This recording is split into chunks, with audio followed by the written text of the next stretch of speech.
So, what does it really take to change the world? A lot of people might jump to big answers like money or power. But what if it's actually simpler than that? What if it all starts with something called civic engagement? Now, I know, that sounds like a term straight out of a textbook, right? Well, today, we're going to blow the dust off that phrase and see how it becomes this incredible, real-world force for change. And believe it or not, it can all start with just one conversation. Okay, so we're not going to start with boring definitions. Nope, we're diving straight into a story. It's a story about how a handful of people who were just really concerned about their community managed to spark a movement that literally went global. And this story, it doesn't kick off with some big explosion in a major city. It actually starts pretty quietly. Picture this, October 2012, in Saskatchewan, Canada. It all begins with a simple conversation, one that's really just fueled by this growing feeling that something wasn't right. Yeah, it all started with just 4 people. 4 women, Jessica Gordon, Sylvia McAdam, Sheila McLean, and Nina Wilson. And what's so powerful is that they weren't politicians, they weren't famous activists. They were citizens, just regular people who felt this incredible sense of responsibility to their communities. So what was it that got them so fired up? Well, it was a new federal law called Bill C-45. And to them, this wasn't just some boring piece of paper being debated in Parliament. Oh no, they saw it as a direct threat to their rights and to their environment. Okay, so what was actually in this bill? Well, on the surface, its official title was all about jobs and growth. Sounds good, right? But when you dug into the details, yikes. It actually threatened to strip Aboriginal communities of control over their own lands. And on top of that, it rolled back environmental protections for Canada's waterways. So for these 4 women, this wasn't just politics, this was personal. It felt like a direct attack on their heritage and their entire future. This was the moment everything changed. It's captured perfectly in this quote from one of the co-founders, Sylvia McAdam. She said, "We were idle, and we all decided we weren't going to be idle anymore." And right there, with that simple, powerful idea, a movement got its name, Idle No More.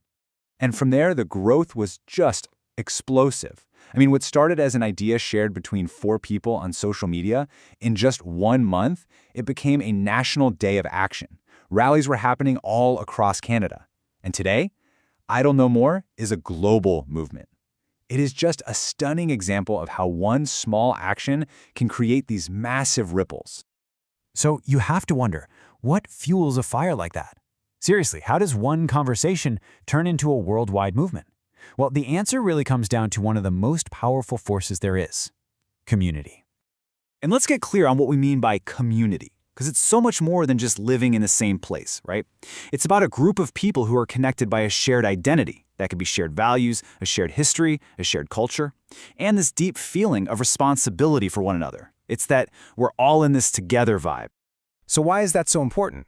Well, because strong communities are like the bedrock of a healthy society. They give us a sense of belonging, of safety. They help us make way better decisions because they include all these different viewpoints, and they connect us to opportunities we just wouldn't get on our own. This is what the founders of Idle No More were fighting to protect. Right. So this instinct to protect your community, it doesn't just happen in a vacuum. It's all happening inside a bigger system. And in places like Canada, that system is a democracy, which is supposed to be, at its very core, all about giving power to the people. But here's the thing, that ideal of democracy doesn't always match up with reality. The people who hold the power don't always look like the population they're supposed to be representing. I mean, take a look at this. It's a perfect example. Women make up about half the population, but at the time this data was collected, they held less than a quarter of the seats in Parliament. It's gaps like this that really show why it's so essential for citizens to get involved. To hold the system accountable and make sure all voices are actually being heard. See, a democracy really runs on a set of core beliefs and values. You can think of them as the rules of the game. Things like everyone has a right to dignity. You have the freedom to think, believe, and say what you want. Everyone deserves to be treated equitably. And you have the right to criticize your own government without being afraid. But there's another piece to it, and it's a big one. Citizens have a responsibility to be informed and to be active. These aren't just fancy words on paper. They are the actual tools you can use for civic engagement. The author Naomi Klein puts it so well. She says democracy isn't just about the right to vote. It's the right to live in dignity. And that right there is the ultimate goal, isn't it? That's what a healthy democracy should deliver. And it's exactly why being engaged matters so much. Okay, so we've seen the inspiration. We've talked about the system it all works in. Which brings us to, Honestly, the most important part. What about you? How can you contribute? It's time to open up the toolkit for the everyday political citizen. And hey, you don't have to start a global movement to make a difference. Not at all. Just look at these stories. Over in Whitehorse, you had 3 students who saved their school gym. How? With an online petition and a peaceful protest. Simple, but effective. And then in Mississauga, a student named Sarah Khalid saw all this unused green space and started a program to create community teaching gardens. In both cases, they just saw a problem and decided to do something about it. The big takeaway here is that there's no single right way to do this. There's no one-size-fits-all answer. Being engaged can look like so many different things. It could be online activism. It could be getting involved in your local community. Maybe it's more direct political participation, or even just having those important offline discussions. The real goal is just to find the avenue that feels right for you. Okay, is this starting to feel a little overwhelming? Totally get it, but don't be. Here's a super simple 4-step plan to turn that feeling of concern into actual action. Step 1, get informed. Really learn about the issue. Step 2, consider all the different perspectives, not just your own. Step 3, develop your position and figure out a clear, concrete goal. What do you actually want to achieve? And finally, step 4, choose the right method, the right tool from your toolkit to get it done. And please remember, your first step doesn't have to be some huge, earth-shattering thing.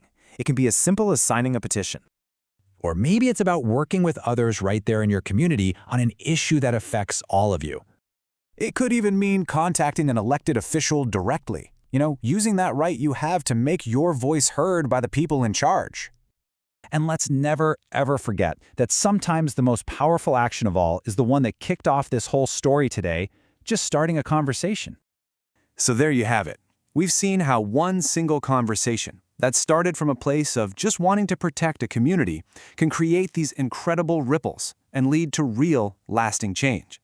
We've seen that democracy, it is not a spectator sport. It's a system that absolutely depends on its citizens getting in the game. The tools are all there. The stories are proof it works. So the only question left really is, what change will you spark?